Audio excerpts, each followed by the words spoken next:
विद्यार्थियों नमस्कार। आप जुड़े हुए हैं आपके अपने यूट्यूब प्लेटफॉर्म जिसका नाम है केमिस्ट्री बाय डी शर्मा और हम डॉक्टर दीपेंद्र कुमार शर्मा आपके साथ आपके अपने यूट्यूब प्लेटफॉर्म पर जुड़े हुए हैं और आपका हार्दिक स्वागत करते हैं। विद्यार्थी इस वीडियो लेक्चर के माध्यम से हम डिस्कस करने वाले मध्य प्रदेश के कॉलेजों में बीएससी प्रथम वर्ष में पढ़ने वाले विद्यार्थियों के लिए उनका बॉटनी माइनर का सेकंड पेपर जिसका नाम है प्लांट डाइवर्सिटी या डाइवर्सिटी ऑफ प्लांट्स यानी पादप विविधता।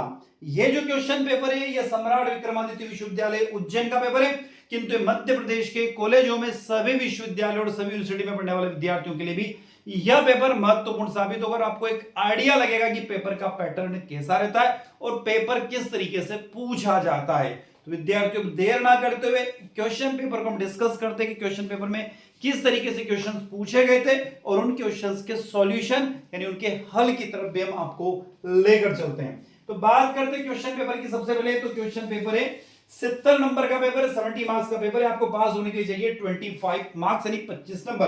पूरा क्वेश्चन पेपर 3 सेक्शन में यहां पर डिवाइड किया गया। सेक्शन ए में देखें लघुत्तरी प्रश्न है, very short answer type question है। 2 नंबर का एक प्रश्न है और 5 प्रश्न यहां पर आए, पांचों को सॉल्व करना है।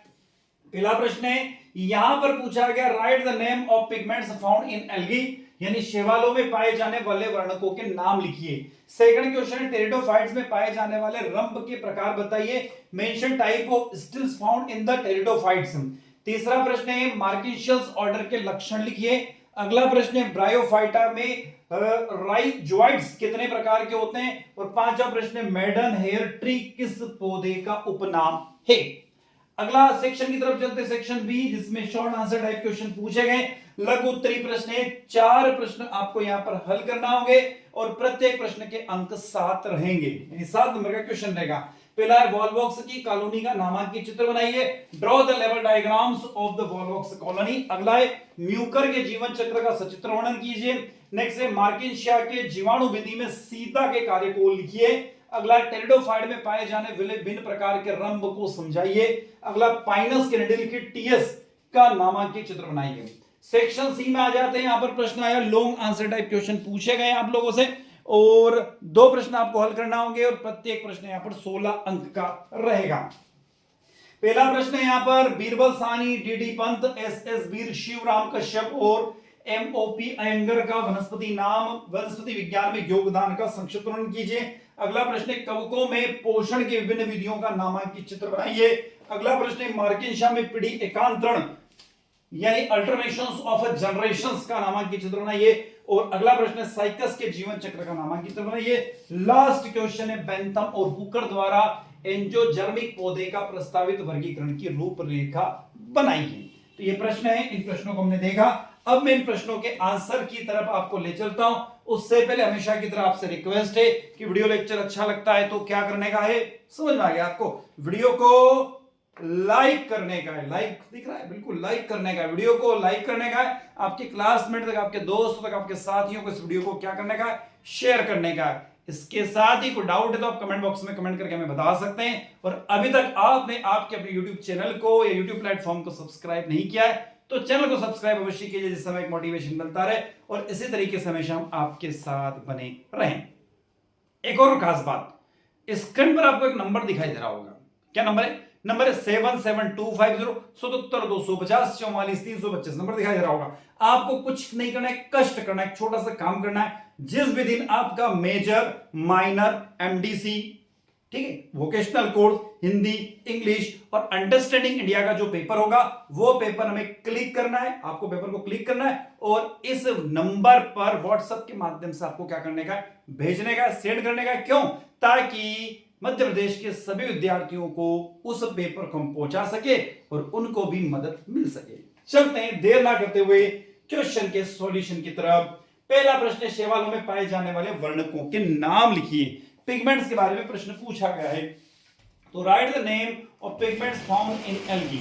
तो शैवालों में विभिन्न वर्गों में अलग अलग प्रकार के वर्णक यानी पिगमेंट्स पाए जाते हैं जो उन्हें उनका विशिष्ट रंग देते हैं, स्पेसिफिक कलर देते हैं। सबसे पहले बात करते हैं क्लोरोफिल। मुख्य रूप से chlorophyll A, B, C, D पाया जाता है। अगला कैरोटीनॉइड्स जिसमें बीटा कैरोटीनॉइड्स प्रमुख है। ज़ैंथोफिल की बात करें तो जैसे फ्यूकोजेंथिन जो भूरे शैवाल में पाए जाते हैं, और अगला है फाइकोबिलिन्स जिसे फाइको एरिथ्रिन्स यानी रेड कलर का, और पाइकोसाइन जो होगा ब्लू कलर का होता है। अगला प्रश्न है टेरिडोफाइटा में पाए जाने वाले रंभ के प्रकार बताइए। तो टेरिडोफाइटा में रंभ यानी स्टील का विकास काफी विविधतापूर्ण है। मुख्य प्रकार निम्नलिखित हैं। सबसे पहला प्रोटोस्टील की बात करें तो सबसे सरल और आदिम प्रकार जिसमें बीच में जाइलम और चारों ओर फ्लोएम होता है, जिसे लाइकोपोडियम कहते हैं हम लोग उदाहरण के लिए। अगला साइफोन स्टील जो है इसके बीच में मज्जा यानी कि पीत पाई जाती है। अगला सोलेनोस्टील जिसमें साइफोनोस्टील जिसमें एक लीफ गैप होती है। अगला डेक्टेरियोस्टील जिसमें कई लीफ गैप के कारण संवहन ऊतक अलग अलग टुकड़ों में बट जाते हैं। अगला प्रश्न है मार्केंशिया ऑर्डर के लक्षण लिखिए। ये ब्रायोफाइटा के हिपेटोपिस्टिक वर्ग का एक महत्वपूर्ण ऑर्डर है। थैलोइक संरचना की बात करें तो पादप शरीर पृष्ठधारी और चपटा थैलेस होता है। आंतरिक विभाजन की बात करें तो थैलेस स्पष्ट रूप से ऊपरी प्रकाश संश्लेषण क्षेत्र और निचले भंडारण क्षेत्र स्टोर रीजन में विभाजित होता है। एयर चैम्बर की बात करें तो ऊपरी सतह पर वायु कोष्ठ और वायु एयर पोर्ट्स होते हैं। उसके बाद राइजोइड्स की बात करें तो उसमें दो प्रकार के राइजोइड्स होते हैं, चिकनी भित्ति यानी स्मूथ वॉल और ट्यूबरकुलेट्स। अगला लैंगिक अंग जननांग प्राय विशिष्ट शाखाओं पर स्थित होते हैं जिन्हें क्रमशः एंथियोरेडियोफोर और ऑर्गेनोरेडियोफोर्स कहते हैं। अगला प्रश्न है ब्रायोफाइटा में राइजोइड्स कितने प्रकार के होते हैं। तो ब्रायोफाइटा में राइजोइड्स मुख्यतः दो प्रकार के होते हैं, चिकनी भित्ति वाले यानी स्मूथ वॉल्ड और ट्यूबरकुलेट्स। तो इनकी आंतरिक दीवार बिल्कुल सीधी और चिकनी होती है और इनकी आंतरिक दीवार पर खूंटी जैसी संरचनाएं उभरी होती हैं। अगला प्रश्न है मेडन हेयर ट्री किस पौधे का उपनाम है। तो जिंकगो बायलोबा को मेडन हेयर ट्री के नाम से जाना जाता है। जिंकेगो बायलोबा एक जीवित लिविंग फॉसिल से जीवित जीवाश्म को भी कहते हैं क्योंकि इसकी प्रजाति के अन्य सभी पौधे विलुप्त हो चुके हैं। इसकी पत्तियों की बनावट जो होती है वो एडेंटियम्स से मिलती जुलती है, इसलिए इसका ये उपनाम है। अब आ जाते हैं सेक्शन बी के अंदर। यहां पर 4 प्रश्नों के उत्तर देना और प्रत्येक प्रश्न 7 अंक का है। पहला प्रश्न है वॉलबॉक्स की कॉलोनी का नामांकित चित्र बनाएं। Draw the label diagram of the volvox colony. तो ये वॉलबॉक्स कॉलोनी का हमने नामांकित चित्र बना रखा है। चाहे तो आप लोग स्क्रीनशॉट ले सकते हैं या फिर वीडियो को रोककर इसको बना सकते हैं। ठीक है, पूरी वॉलबॉक्स कॉलोनी का हमने यहां पर लेबल डायग्राम बना रखा है। अगला आता है म्यूकर के जीवन चक्र को सही तरह समझाइए। तो म्यूकर एक सामान्य फंगस है जो ब्रेड, फल, सब्जियों तथा अन्य कार्बनिक पदार्थों पर उगता है। यह जाइगोमाइकोटा समूह का सदस्य। इसके जीवन चक्र में असेक्सुअल तथा सेक्सुअल दोनों प्रकार का जनन होता है। असेक्सुअल रिप्रोडक्शन की बात करें तो म्यूकर के हाइफाओ के शीर्ष पर स्पिरोजियोफोर बनते हैं। इनके सिर पर गोलाकार स्पिरोजियम विकसित होता है। स्पिरोजियम के भीतर अनेक स्पिरोजियोफोर्स बनते हैं। स्पिरोजियम फटने पर ये बीजाणु बाहर निकल जाते हैं। अनुकूल परिस्थितियों में प्रत्येक बीजाणु अंकुरित होकर नया म्यूकर कवक बनाते हैं। सेक्सुअल रिप्रोडक्शन की बात करें तो प्रतिकूल परिस्थितियों में दो भिन्न प्रकार के यानी कि प्लस और माइनस हाइफाई पास आते हैं। दोनों के सिरों में गेमेटिजियो बनते हैं। गेमेटिजियो के संलयन यानी फ्यूजन से जाइगोस्पोर बनता है। जाइगोस्पोर मोटी भित्ति वाला तथा विश्राम अवस्था यानी रेस्टिंग स्टेज में होता है। अनुकूल परिस्थितियां आने पर जाइगोफोर अंकुरित होकर एक स्पोरजियम्स बनाता है जिसमें बने जीवाणु बीजाणु मुक्त होकर नए म्यूकर कवक का निर्माण करते हैं। तो म्यूकर का जो प्रोसेस है वो ये यहाँ पर हमने बता रखा है। म्यूकर का जीवन चक्र बना रखा है। सबसे पहले यहाँ पर हमने एक तरफ अलैंगिक दिया और दूसरी तरफ लैंगिक यानी कि असेक्सुअल और सेक्सुअल रिप्रोडक्शन दिया। तो पहली प्रोसेस है स्पोरेजियम में अनेक स्पोरेन बीजाणु बनते। स्पोरेजियम फटता है और बीजाणु बाहर निकल जाते। बीजाणु अनुकूल स्थिति में अंकुरित होते हैं और अंकुरण के बाद से बढ़कर नए म्यूकर माइसिलियम का निर्माण करते हैं। ठीक है, ये प्रोसेस चलती है अलैंगिक में। और लैंगिक में देखें तो दो भिन्न प्लस है माइनस हाइफाई पास पास आते हैं। हाइफाओं के सिरों पर गेमेटिजियो बनते। गेमेटिजियो का संलयन होता है और युग्म बीज बनता है। यह मोटी भित्ति वाले विश्राम अवस्था में चला जाता है। अनुकूल परिस्थिति में जाइगोफोर अंकुरित होता है। स्पोरोजियोफोर व स्पोरोजियम बनता है। स्पोरोजियम में बीजाणु बनते, उसके बाद में 7 स्टेज आएगी, फिर इस तरीके से स्टेज चलती रहती है। अगला प्रश्न है मार्केशिया में जीवाणु विधि में सीता के कार्य लिखिए। Write the function of seta in the मार्केशिया स्पोरोफाइट्स। तो मार्केशिया के स्पोरोफाइट्स या जीवाणु विधि की संरचना मुख्य रूप से 3 भागों में विभाजित है। सबसे पहले फूट, सीटा और कैप्सूल्स। इसमें सीटा एक छोटा सकरा और डंठल जैसा भाग होता है जो पाद और संपुटिक यानी फुट और कैप्सूल्स के बीच स्थित होता है। इसके मुख्य कार्य निम्नलिखित है। पहला, संपुटिक को सहारा देना। सीटा का प्राथमिक कार्य बीजाणु बुद्धि के शीर्ष भाग यानी कैप्सूल को मजबूती से थामे रखना और उसे सहारा देना है। उसके बाद बात करें पोषण तत्वों का संवहन की बात करें, कंडक्शन की बात करें, तो ये फूड द्वारा गेमेटोफाइट्स थैलस से अवशोषित किए गए जल, खनिज लवण और भोज्य पदार्थों को ऊपर स्थित संपुटिका यानी कैप्सूल तक पहुंचाने का मार्ग बनाता है, जिससे बीजाणुओं का विकास सुचारू रूप से हो सके। स्पोर्स की बात करें तो बीजाणु प्रकीर्णन में सहायक होते हैं। बीजाणुओं के परिपक्व होने पर सीता की कोशिका जल अवशोषित करके तेजी से आगे बढ़ती है। इसमें अचानक लंबाई में वृद्धि के कारण स्फुटिका इसे घेरे रहने के कारण सुरक्षात्मक आवरणों को फाड़कर बाहर आ जाता है। यह संपुटिका को हवा के सीधे संपर्क में लाता है, जिससे बीजाणुओं का प्रकीर्णन आसानी से दूर दूर तक हो जाता है। और मर्केशिया के जीवाणु बोधि को सीता के कार्य में यहां पर बता रखे। सबसे पहला स्पोरोकोश को ऊपर उठाना, दूसरा पोषण पदार्थों का परिवहन करना, तीसरा बीजाणु प्रसार में सहायता करना, चौथा स्पोरोकोश को सहारा देना। तो ये सब कार्य हमने यहाँ पर बता रखे हैं आपको, ठीक है ना। तो ये इस डायग्राम में हमने बता रखे, यहां से आप इसको नोट कर सकते हैं। जो मैंने आपको ऊपर डिटेल में बताया तो इस डायग्राम के द्वारा भी आपको समझा रखा है। चलते हैं टेरिडोफाइट्स में पाए जाने वाले विभिन्न प्रकार के रंभ को समझाइए। तो टेरिडोफाइडा में रंभ केंद्रीय संवहन बेलन यानी सेंट्रल वस्कुलर सिलेंडर को कहते हैं, जिसमें जाइलम, फ्लोएम और पेरिसाइल्स और मज्जा यानी पित्त यदि उपस्थित हो शामिल होते हैं। टेरिडोफाइडा के वर्गीकरण और विकास को समझाने के लिए रंभ तंत्र का अध्ययन अत्यंत महत्वपूर्ण है। पहला बात करते हैं प्रोटोस्टिल। सबसे सरल, प्राथमिक और आदिम यानी प्रिमिटिव प्रकार का स्तंभ है या रंभ है, जिसमें केंद्र में जाइलम होता है जो चारों ओर से फ्लोएम के एक ठोस छल्ले द्वारा घिरा रहता है। इससे पित्त यानी मज्जा पूरी तरह से अनुपस्थित होता है। इसके प्रमुख उपप्रकार निम्नलिखित है। सबसे पहला हिपोलोस्टिल्स। इसमें जाइलम का केंद्रीय कोर बिल्कुल चिकना और गोलाकार होता है। उसके बाद एक्टिनोस्टिल। इसमें केंद्रीय जाइलम तारे के आकार का होता है, जिसकी भुजाएं बाहर की ओर निकली होती है। उसके बाद फ्लेक्लोस्टिल। इसमें जाइलम फ्लोएम के बीच में पट्टियां के रूप में बिखरा हुआ दिखाई देता है। मिश्रित प्रोस्टिल्स। इसमें जाइलम के छोटे छोटे टुकड़े फ्लोएम के अंदर अनियमित रूप से बिखरे रहते हैं। अगला बात करते साइफोनोस्टिल। जब प्रोटोस्टिल के केंद्र में मज्जा का विकास हो जाता है तो उसे साइफोनोस्टिल कहते हैं। यह प्रोटोस्टिल से अधिक विकसित रहता है। ये मुख्य रूप से 2 प्रकार का होता है। सबसे पहला एक्टोफ्लोइक साइफोनोस्टिल। इसमें मज्जा केंद्र में होता है, जिससे बाहर जाइलम और सबसे बाहर फ्लोएम की परत होती है। उसके बाद एफिनोफ्लोइक साइफोनोस्टिल।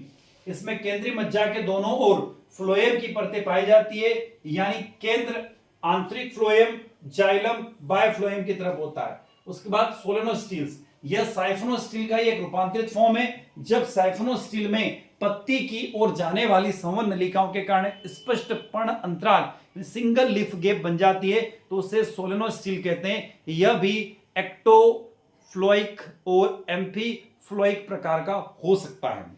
अगला आता है डिक्टियोस्टिल्स। यह अत्यधिक विकसित टेरिडोफाइट्स में पाया जाता है। जब तने पर बहुत सारी पत्तियां पास पास होती है तो कई पर्ण अंतरालों यानी मल्टीपल लीफ गैप्स के कारण बेलनाकार रंभ छोटे छोटे टुकड़ों में टूट जाते हैं। इसके प्रत्येक अलग हुए टुकड़े मेरिस्टिल्स कहते हैं। प्रत्येक मेरिस्टिल अपने आप में एक लघु प्रोटोस्टिल की तरह व्यवहार करता है। आगे बात करते पॉलीसाइक्लिक स्टिल। जब एक ही तने में अनुप्रस्थ काट यानी क्रॉस सेक्शन में संवहन ऊतकों 2 या 2 से अधिक संकेंद्रित छल्ले पाए जाते तो उसे पोलियोस्टिल्स कहते हैं। ये आंतरिक संरचना और अधिक जटिल और मजबूत होती हैं। तो टेरिडोफाइडा के विभिन्न प्रकार के रंभ इस चित्र के द्वारा हमने बताए। आप वीडियो रोककर या वीडियो को पॉज करके इसको बना सकते हैं या स्क्रीनशॉट लेकर भी आपकी कॉपी में इस चित्र को बना लेना। चलते आगे। अगला पाइनस निडल का टीएस का नामांकित चित्र। तो ये पाइनस निडल का टीएस का नामांकित चित्र ये रहा। ठीक, इसको आपको बनाना है। पाइनस नीडल का नामांकित चित्र दिख रहा है आपको। क्यूटिकल है, एपिडर्मिस है, हाइपोडर्मिस है, मेसोफिल है, रेजिन केनाल है, एंडोडर्मिस है, समर मंडल है, जाइलम है, फ्लोएम है, दसे हुए रंध्र है। ठीक है ना, देख लीजिएगा चित्र, बड़ा सरल सा चित्र है। आगे चलते हैं। अगला प्रश्न है, बिरबल साहनी, डीडी पंत, एस बीर, शिवराम कश्यप और MOP अयंगर का वनस्पति विज्ञान में योगदान संक्षिप्त में वर्णन कीजिए।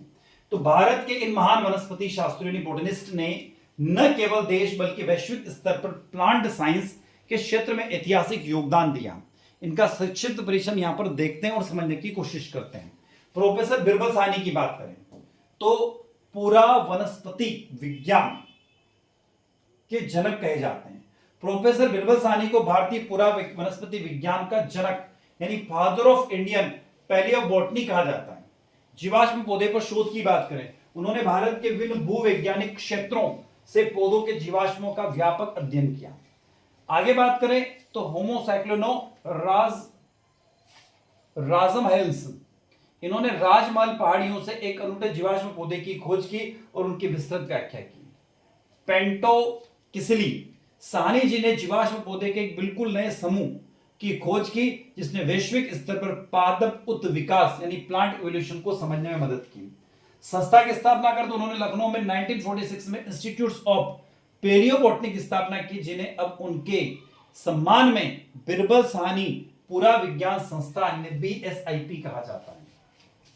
अगला नाम आता है प्रोफेसर शिवराम कश्यप, जिन्हें ब्रायोफाइटा कहा जाता है। तो फादर ऑफ ब्रायोफाइटा किसे कहते हैं, तो शिवराम कश्यप को कहा जाता है, प्रोफेसर शिवराम कश्यप को। हिमालय ब्रायोफाइटों का अध्ययन, उन्होंने पश्चिम हिमालय और तिब्बत के दुर्गम क्षेत्रों की यात्रा की और वहां पाए जाने वाले ब्रायोफाइटा पौधों का गहन वर्गीकरण किया। उन्होंने जो पुस्तक लिखी उसका नाम है liver words of the western Himalaya and the Punjab plants. आज भी इस क्षेत्र एक प्रमाणिक ग्रंथ माना जाता है। नई प्रजातियों की खोज, उन्होंने कई नए जेनेरा जैसे सेरोडेरिया और स्टेगोएंजिला की खोज की। ब्रायोफाइटा के लैंगिक विकृति पर भी महत्वपूर्ण सिद्धांत दिए। अगला है प्रोफेसर MOP अयंगर, शैवाल विज्ञान यानी फाइकोलॉजी से बोलते हैं। तो प्रोफेसर मंड्युम ओसरी पार्थसारथी अयंगर, पूरा नाम है इनका, को भारतीय शैवाल विज्ञान का जनक कहा जाता है। शैवाल पर अनुसंधान, उन्होंने मुख्य रूप से दक्षिण भारत के तटीय क्षेत्रों में पाए जाने वाले जलाशयों में समुद्री शैवाल यानी एल्गा का जीवन चक्र तथा उनकी संरचना पर युगांतकारी शोध किया। आगे देखें, फ्रिड सचेला, इन्होंने एक अत्यंत महत्वपूर्ण जटिल हरी शैवाल की खोज की। इस शैवाल की संरचना भूमि पर उगने वाले पौधे यानी लैंड प्लांट के विकासवादी क्रम को समझने में के लिए एक कड़ी माना जाता है। नए वंशों की खोज, उन्होंने नए वंशों के नए शैवालों की भी खोज की। आगे DD Pant, professor DD Pant, तो डीडी पंत की बात करें तो उन्हें प्लांट मॉर्फोलॉजी और एनाटॉमी और जीवाश्म विज्ञान पर केंद्रित उनका पूरा स्टडी थी। वर्गीकरण, उन्होंने जिम्नोस्पर्म पौधों और साइक्लिडेज के वर्गीकरण के लिए एक नई और आधुनिक प्रणाली को विकसित किया। रंध्रों पर और शोध, पौधों के स्टोमेटा के विकास, उनकी संरचनात्मक विविधता पर उनका कार्य अंतरराष्ट्रीय स्तर पर सराहा गया। उन्होंने रंध्रों के वर्गीकरण की नई रूपरेखा दी। आगे देखें तो ग्लाइसोप्टेरिस फ्लोरा, गोंडवाना काल के जीवाश्म पौधे, विशेष रूप से ग्लाइसोप्टेरिस फ्लोरा की शारीरिक बनावट और बीजाणुओं को उनका गहरा संबंध था। प्रोफेसर SS बीर भारत के अग्रणी और प्रख्यात टेरिडियोलॉजिस्ट थे, जिन्होंने फर्न और उनके साथी पौधों पर उल्लेखनीय कार्य किए। साइटोटैक्सोनॉमी की बात करें तो उन्होंने हिमालय क्षेत्र में फर्न का व्यापक साइटोलॉजिकल और टैक्सोनॉमिकल अध्ययन किया। उन्होंने पौधे के गुणसूत्र यानी क्रोमोसोम की संख्या के आधार पर उनके उद विकास को समझाया। फर्न फ्लोरा की बात करें तो उन्होंने भारत के विभिन्न हिस्सों जैसे शिमला, पंचमढ़ी के फर्न फ्लोरा का दस्तावेजीकरण किया यानी उनका कलेक्शन किया। संस्थागत योगदान, पंजाब विश्वविद्यालय पटियाला में वनस्पति विज्ञान विभाग अंतरराष्ट्रीय स्तर पर स्थापित करने और भारतीय टेरिडोफाइटा के अनुसंधान को वैश्विक मंच पर लाने में उनका बड़ा योगदान है। अगला प्रश्न है, कवकों में पोषण के विभिन्न विधियों का नामांकित चित्र बनाइए। तो कवकों में पोषण की विधियां यहां पर आपको स्क्रीन पर दिखाई दे रही है। ये पूरा हमने स्क्रीन कवर कर रखा है, ठीक है, ये स्क्रीन पर आप देख सकते हैं। तो क्या क्या है, पहला यहां पर दिया परापंचयी, परजीवी, सजीवी, स्वजीवी, अपघटी, मांसाहारी। ये हमने पूरा एक चित्र के द्वारा बना रखा है, डायग्राम के थ्रू बता रखा है, तो इसको आप नोट कर लीजिएगा। वीडियो को रोककर आप इसको नोट कर सकते हैं। अच्छा प्रश्न है, ठीक है। अगले प्रश्न की तरफ आपको ले चलता हूं। मार्किन-शाह में पीढ़ी एकांतर का नामांकित चित्र बनाइए। तो ये मार्किन-शाह में पीढ़ी एकांतरों का नामांकित चित्र, ठीक। स्क्रीनशॉट ले सकते हो या बना लेना।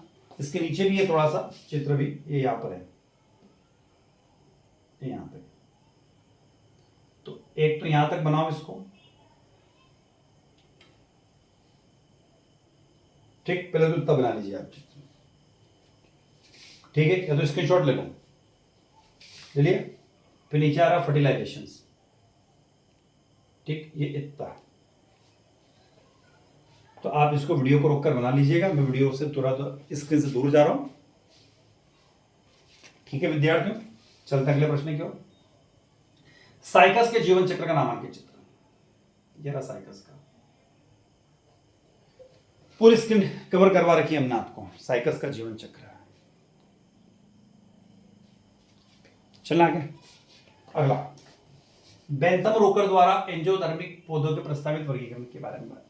बेंथम और रोकर का वर्गीकरण प्राकृतिक पद्धतियों नेचुरल सिस्टम से सबसे प्रसिद्ध और व्यावहारिक वर्गीकरण माना जाता है। उन्होंने अपनी प्रसिद्ध पुस्तक जेनेरा प्लांटेरम्स में आवृत्ति बीज यानी एंजियोस्पर्म और जिम्नोस्पर्म्स पौधों में 97205 प्रजातियों में वर्गीकृत किया, जिन्होंने 202 कुलों यानी फैमिलीज में बांटा गया है। बेंथम और रोकर की बात करें तो उनका एंजियोस्पर्म पौधे के वर्गीकरण पौधे की प्राकृतिक समानताओं और विशेषताओं पर आधारित है। उन्होंने अपनी प्रसिद्ध पुस्तक जेनेरा प्लांटारम में बीज वाले पौधों को मुख्य रूप से 3 वर्गों में बांटा है। पहला जो वर्ग है उसको बोलते हैं हम द्विबीजपत्री, डाइकोट जिसे कहा जाता है। इन पौधों के बीज में 2 बीजपत्र होते हैं। पत्तियों में जाली का रूप शिराविन्यास होता है और फूल सामान्यतः टेट्रामीरस या पेंटामीरस होते हैं। इसमें 3 उपवर्ग विभाजित किया गया।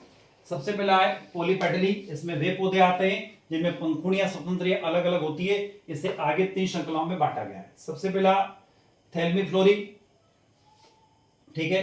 फिर अगला डेस्टिफ्लोरी और कैल्सीफ्लोरी। ये तीनों यहां पर दिए हुए, देख लीजिए आप इनका वर्णन, ठीक है ना। पहला तो ये रहा, दूसरा ये रहा और तीसरा ये रहा। चलता है। सब क्लास की बात करें तो गेमोपेटली। इसमें वे पौधे आते हैं जिनकी पंखुड़ियां आपस में जुड़ी होती हैं। इसमें 3 श्रृंखला में बांटा गया है, इन्फरी, हेट्रीमरी और बाइकेप्लिटी, ठीक है ना। 3 प्रकार के होते हैं। आगे नेक्स्ट, मोनोक्लेमाइट्स। इसमें वे पौधे शामिल हैं जिनमें पुष्प अपूर्ण होते हैं, अर्थात बाह्य दल यानी कैलिक्स और करोला में कोई स्पष्ट भेद नहीं होता और केवल परिदल पुंज मौजूद होता है। इसमें 8 श्रृंखलाएं विभाजित किया गया। उसके बाद जिम्नोस्पर्म की बात करें यानी अनावृत बीजी। इस वर्ग में वे पौधे आते हैं जिनमें बीज नगण्य नेकेड्स होते हैं, यानी अर्थात अंडाशय और फली बनते हैं। इसमें 3 फैमिलीज होती हैं, तो तीनों फैमिली के नाम हमने यहाँ पर दे रखा। उसके बाद आता है मोनोकोट यानी एक बीजपत्री की बात करते हैं। इन पौधों में बीज में केवल एक बीज होता है। पत्तियों में समांतर शिराविन्यास होते हैं और फूल तेत्रीय होते। इस वर्ग को किसी उपवर्ग में न बांटकर सीधे 7 श्रृंखलाओं में बांटा गया है। इस 7 श्रृंखलाओं के नाम हमने यहाँ पे दे रखे। तो विद्यार्थियों, अभी हम जो यहाँ पर डिस्कस कर रहे थे वो आपका बॉटनी माइनर का 2nd पेपर है। डाइवर्सिटी ऑफ प्लांट यानी पादप विविधता के पेपर का सॉल्यूशन हमने यहाँ पर डिस्कस किया है, पढ़ा है। तो आई होप वीडियो लेक्चर आप लोगों को अच्छा लगा होगा। अच्छा लगता तो वीडियो को लाइक कीजिएगा, आपके क्लासमेट तक वीडियो को शेयर कीजिएगा, कमेंट बॉक्स में कमेंट जरूर दीजिएगा और चैनल को जाते जाते सब्सक्राइब करके अवश्य जाइएगा। इसी के साथ मैं आपसे विदा लेता हूँ। कोई डाउट है तो आप व्हाट्सएप के माध्यम से भी हमसे संदेश के द्वारा पूछ सकते हैं या कमेंट बॉक्स में कमेंट करके भी हमें बता सकते हैं। मैं विदा लेता हूँ। नए वीडियो के साथ आपसे मुलाकात होगी, तब तक के लिए क्या करने का, जय हिंद, जय भारत।